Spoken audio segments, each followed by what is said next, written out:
Today we've got a lovely legume that I want to share with you, and this is called the blue butterfly pea. Now you can see that it is a legume because of those characteristics that legumes have of this pinnate leaf and then also that kind of sweet pea flower. Now it's called a butterfly pea because it has sort of a butterfly-like flower, not because it necessarily attracts butterflies.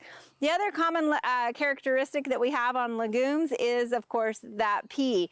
Now, the neat thing about this plant is that it is also edible. So any of your new shoots that are coming off, as well as the pods and the flowers, are all edible. Now, this legume is traditionally more of a vining. You can see it's vining, so you would probably want to actually give it a structure to climb on, and it's going to get to be about 15 feet. You can see here we have it in our herb garden, and it's just sort of climbing on itself a little bit. So it kind of creates that little bit more of a shrub look if you want to, and it's doing just fine. Now, usually people are growing this because of this blue flower. I mean, it's hard to get this true blue flower in the garden, and so that's why a lot of people like this.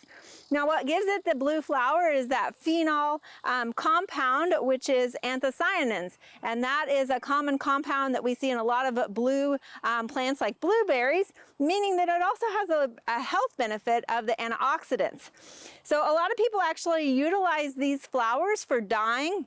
And it actually has sort of like a pH litmus effect, because if you were to extract this pigment out of these flowers and then add an acid to it, you can actually change that blue pigment to more of a pink pigment. If you add something that's a little more basic or alkaline, that pigment will change into a green color. So people that like to dye cloth like to utilize this flower because they can sort of tweak that color that they're really wanting to find when they're dyeing their fabrics. Now, another fun sort of thing that you can do in the home garden, if you have it in your home garden, is actually to harvest some of these flowers, and you're going to need about a 1/4 cup of the dried flower, and you're going to steep that into 1 to 2 cups of hot boiling water, so like you would do a tea.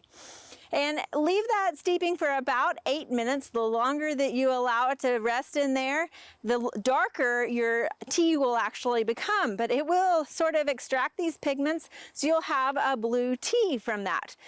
Now, if you want to add some sugar to it, like a lot of teas, you might want to add some sugar or some honey to it. And you might even think about adding some lemon. Now, lemon, as you think about it, is an acid. And so when we add that acid into that blue tea, we're going to see that pH change, and it will become now a pink tea rather than the blue tea. Another fun way to kind of use this as a drink is also to fill a glass about half full of lemonade and then completely full of ice, and pour that tea over the ice. And so it kind of will create a layered effect of the kind of yellow, lighter colored lemonade down at the bottom. It will transition to the pink where that interface is, and then you'll still have your blue color more on the top of that drink. The blue butterfly pea is actually utilized as an annual here in Oklahoma because it is normally grown in the tropics of Asia and Africa, but it makes a great annual. So whether you're using it for the ornamental, the edible, or the dyeing factor, it is a great plant to add into your Oklahoma landscape.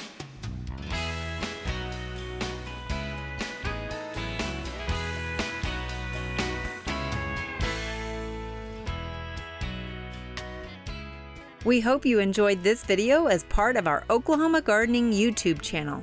You can also find even more videos on the OK Gardening Classics YouTube channel. And join us on social media for great gardening tips, photos, and discussion.